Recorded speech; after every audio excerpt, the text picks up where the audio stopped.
Y'all, I can't make this up. There is a tax bill in Congress right now that is trying to erase your child as a dependent at age 7. Trump is changing the dependent age from 18 to 7. So I just need to know in August, are we sending them back to school or are we sending them to work? It punishes them.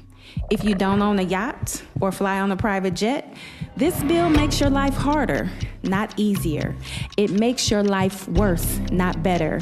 And it gives you a shove down, not a hand up.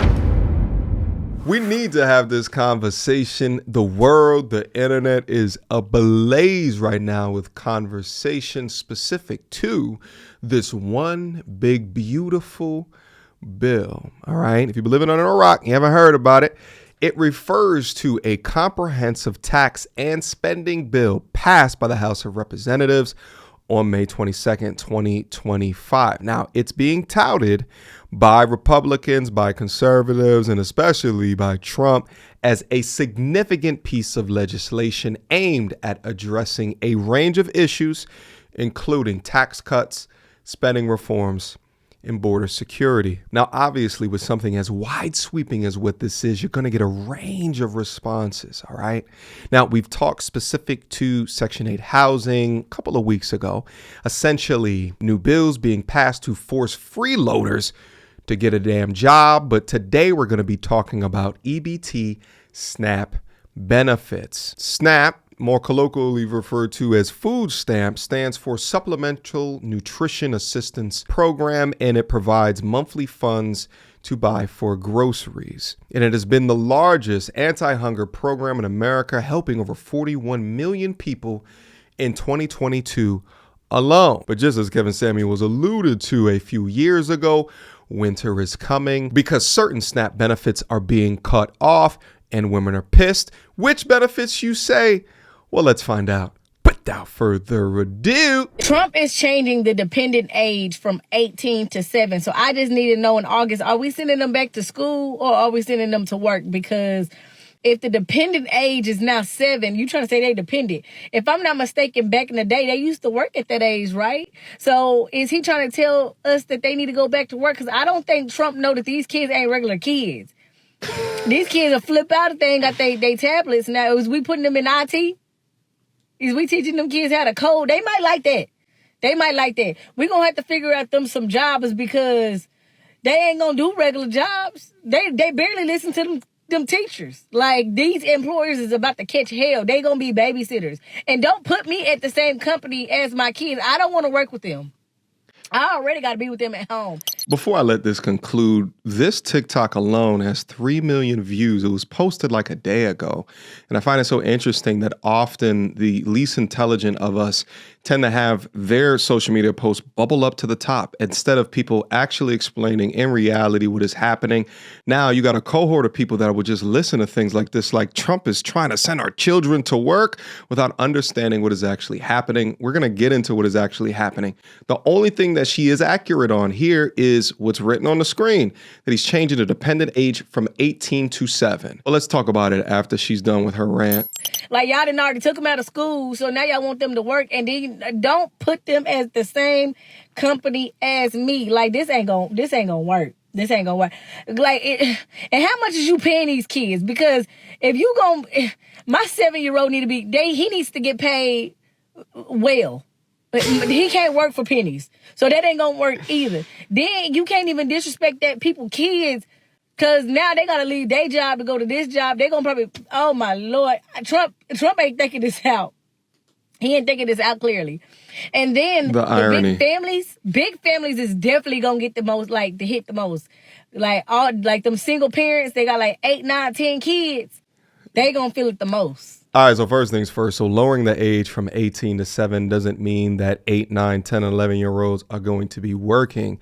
However, what it does mean is that a parent can no longer depend on food stamps when the child is from 8 to 18 years old. Mind you, this only is targeting single-parent households, not two-parent households, which is absolutely unbelievable. Matter of fact, let's give us a round of applause for that right here, because for the first time, there is something being introduced that incentivizes families and incentivizes people to stay together. And I am very happy to see legislation being introduced that supports two-parent households as opposed to what we've previously seen, which is governments giving a leg up to those that have chosen to accept the paycheck from the government as opposed to prioritize family and relationship or to prioritize a man in their life. The single mother rate in the country is crazy. The black single mother rate is astronomically insane. So what this is attempting to do is to target single mothers into an anti-finesse system, because many of these single mothers do actually have men in their lives, a live-in boyfriend, but they choose not to report it. Also, what this does is this de-incentivizes low-income earning single mothers from creating more mouths to feed unto which they cannot pay for. What is that, you say? Because many of them are just going to allow these men to keep on going raw daddy when they have support from the government up to the child is 18 years old. But now they may have to make fundamental condom decisions or fundamental abstinent decisions because the government is saying, hey, listen, we got it up to 7 years old, but after that, them food stamps ain't coming your way. By the time that the child is 8 years old, you should have figured it out already. Because shit, having more children should not mean that you're able to refuse working. So what the young lady said over here is accurate. The mothers with 9, 10 children, yeah, it's going to impact them the most. But why are they having that many children when they can't afford it? I have been on welfare for 14 years. 14 years. Since I got pregnant with my oldest, I have been getting food stamps and cash assistance. Just recently, I was put on Section 8. I've been collecting disability for me and my kids now for almost 3 years. They are now trying to tell me to receive cash benefits, to be eligible for cash every month, okay? I get $2,200 a month in cash. That's not food stamps. That's cash. Damn. That I have to work a minimum of 20 hours a week to be eligible for the cash. That's the whole point. I refuse to work. I don't want to work. I want the taxpayers to support me and my 6 kids. That's the whole point of being on welfare. I beg your pardon? Remember I said a second ago an anti-finesse system? This is what I was talking about. Kids. That's the whole point of being on welfare, is sitting on your ass and collecting money for literally doing nothing. So now they want to take my cash benefits and force me to go get a job? Are you kidding me? No. If you take my cash away, that's taking income, which means you're going to have to give me more in food stamps. I already get over $4,000 a month in food stamps. What are you going to bump it up to? That's crazy. $6,000 a month in She's food rich. stamps? I don't need that much food. I need cash. This is bullshit. This is not fair. These are your anti-job, anti-career assassins. They don't want to work. They don't. They want you to pay for their existence. Now, what's so crazy is that, within my life, I work so hard to make this whole thing work. I work so damn hard. I know you within your life, the majority of you guys, especially if you in the MT Army or the MTRs, what's up? You guys work so hard in order to make y'all lives work. But there are those that you are supporting. Like, did you know that? Did you know that your hard-earned money, which is being transitioned into tax dollars, is going out to support women like this that prioritize laying on their back, becoming pregnant for 9 months over the ability to support those children? How is this right? Now, she's talking about all of her benefits and what's required of her, but we're really just talking about SNAP within the confines of this video, even though she referred to that as well. But I really think that because of so many people have been finessing the system for so long now, that this new bill or this new introduction is an overcorrection. Maybe later on in a couple of years, it's going to get corrected in the other way. But I do think that it is an overcorrection to a degree. But again, I love the fact that this overcorrection is towards the direction of family building, which is consistent with what Trump has been saying, which is to rebuild the family and put back the importance of the two-parent household, because so many things today are out of function and out of alignment due to single-parent homes. Y'all, I don't have kids, so this is probably not my anything I should be speaking on, but it is at the same time because it does involve all of us in this world, in the U.S., really. But if y'all seen today, they are talking about lowering the dependent age of a child from 18 to 7 years old, just because the workforce is dwindling and blah, blah, blah. No, that's not the reason. 7. That's not the reason. Aren't you basically like just getting out of kindergarten into middle school? No, not middle school, but like... You guys are seeing why the Electoral College exists, right? Because she's over 18, so she can vote. So she would walk into a voting block with these thoughts within her head. That's why the Electoral College exists. Is it the best system that we can count? I'm not saying that, but this is why.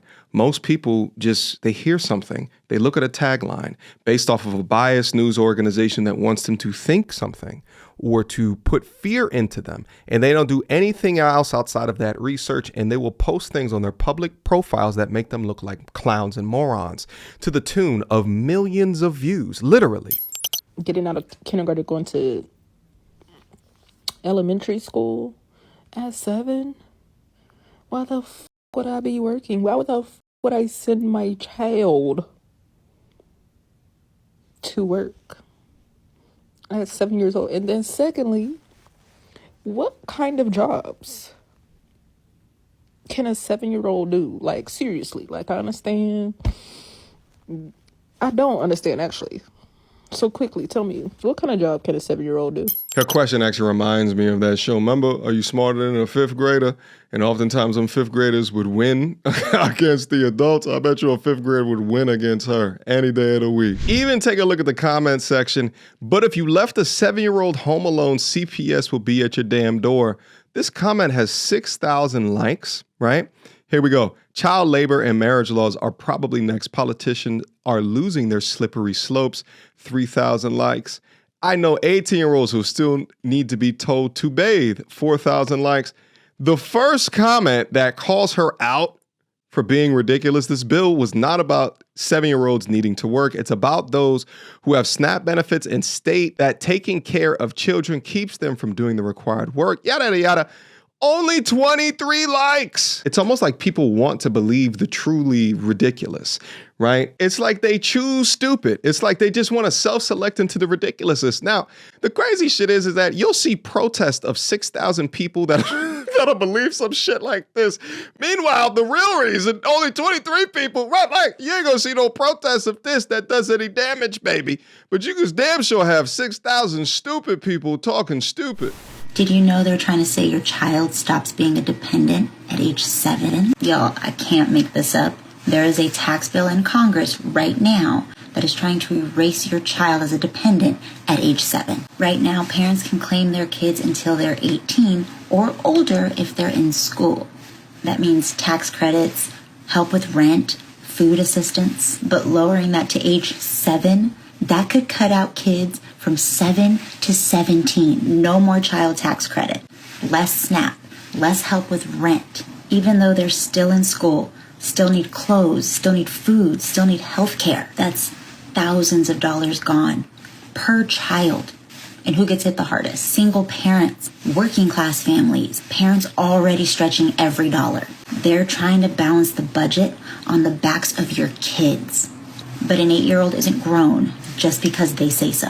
If you care about families, speak up, share this, call your reps, because no child should be invisible to the system at age 8. Now, the sentiment is not a TikTok fad or thing. It's also something that is being pushed by Congresswomen, okay? Take a look at the young lady in front of you right here. Her name is Representative Shantel Brown. The article reads, the day before President Trump's big, beautiful bill was passed by the House, at the House Rules Committee hearing on Wednesday morning, the U.S. Representative Shantel Brown, Democrat of Ohio, proposed an amendment to strike a provision in the bill that lowers the age of a dependent from 18 to 7 to recipients of the Supplemental Nutrition Assistance Program SNAP benefits. Let's listen to her talk. Amendment. My amendment would strike an especially harsh provision in this bill that is rooted in cruelty, not policy.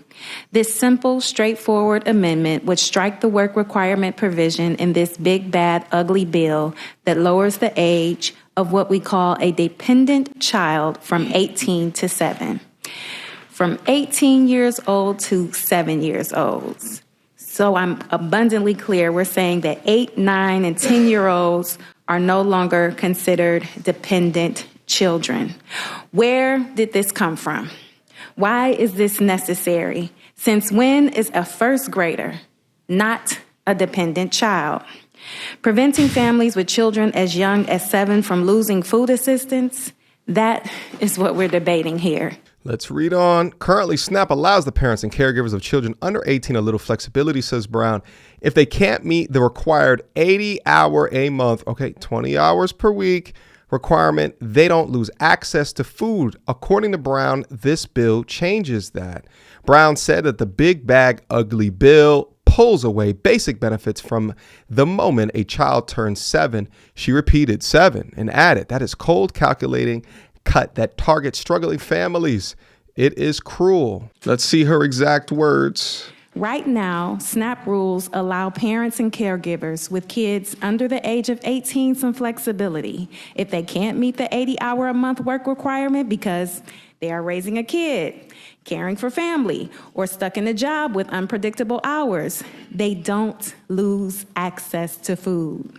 This bill changes that.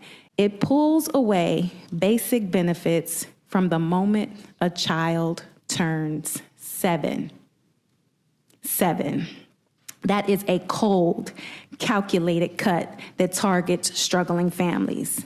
This provision alone would make this bill reckless, but combined with the sweeping cuts to family services my Democratic colleagues have been highlighting all day and all night, it's not just irresponsible, it's cruel. This bill doesn't serve working Americans. Cruel is keeping your children in poverty with a poverty mindset that gets passed off from generation to generation. Whether it be Section 8, food stamps, the goal is that at some point you get out of that situation. But if you're covering a child from 0 to 18, then there is no incentivization to improve your position. There is no incentivization to continue on having kids. The poorest of us have the most amount of kids. And I don't want to hear this lack of education. These people know. These people know that raw sex turns into kids. Stop it. Miss me with all of that bullshit. Stop babying them. They know. You're going to tell me in a society where everyone is walking around with tablets that they can't Google information about their own sexual health? But it's representatives like this that want to keep them in poverty, wants to keep them down and not able to one day provide for themselves. They want to keep men out the household because, again, this is targeting single-parent homes, not two-parent homes. It punishes them. If you don't own a yacht or fly on a private jet, this bill makes your life harder, not easier. It makes your life worse, not better. And it gives you a shove down, not a hand up. This is a backwards, out of touch policy that ignores the real lives of working families. These provisions ignore the daily struggles parents face as they juggle low-wage jobs, childcare gaps, and unpredictable schedules just to keep food on the table. It doesn't encourage stability or self-sufficiency. It punishes poverty. And it sends a dangerous message. If you are struggling, you are on your own. I hope you will support my amendment, and perhaps more importantly, I hope you find it in you to really take the negative impact of this entire bill into consideration and vote no. And with that, Madam Chair, I yield back. Now, the Congresswoman painted a vivid picture of punishing people for their situations, but let's look at yet another anecdotal example of the reality. As a mom who has 2 kids and one on the way in August, I use food stamps. I use SNAP benefits. What does this bill passing mean for me and my kids? Because I am unemployed. I have 2 kids with no one. I cannot get a job because I don't have anyone to watch them. So I solely live off these food stamps to be able to feed my kids. What does this mean for the families who are solely dependent on these benefits? It means that you may have to get a job to support the children that you are creating. What do you mean? Think about how cushy and fluffy and privileged a society and as entitled as someone that receives benefits from the government of that society to not know what that means. Job, go get one, go build skills. What have you been doing this entire time? Have you given up hope? You ain't give up hope in the ability to create, kids. That is for sure. This is what I'm referring to as the finesse in the system. Ma'am, you got 2 kids now, you have 1 on the way, and no man in the household surviving completely on the government. You cannot make this shit up. This is absolutely absurd. Listen, we got to stop creating a reality where people just don't want anything more, right? They'll have more kids to get more assistance to at least extend the time that they are receiving benefits. That's absurd. Well, anyway, I wanted to address this topic because not only of the thoughts that are going out on social media are just factually incorrect and are utilized to weaponize the reality of changes like this, but also too, this absolutely impacts relationship dynamics, which we always talk about on this platform right here. It absolutely impacts the gender dynamics, right? The ability to select a loving husband getting married as opposed to getting married to the government. All right, guys, drop me your comments down below. What is it that you think about this that is happening? Do you agree with the bill, with these proposed changes? Do you not agree? Do you think that I am completely off? Share me them comments down below. And as usual, we may go live in regards to this, depending upon the amount of comments that we get down. So if you're particularly juiced with this conversation, for lack of a better word, write it down below. And I will see you guys soon. Until next time, YouTube. I'm not doing that no more. Peace. She belongs to the street. Girl, don't hold my hand. You a mattress actress on the OnlyFans. Get your money, girl, but damn, how is that your only plan? What you gonna do when you get too old to strip and dance? Get up out your echo chamber screaming period and yes. You a low down dirty woman if you try to get knocked up by a high value man.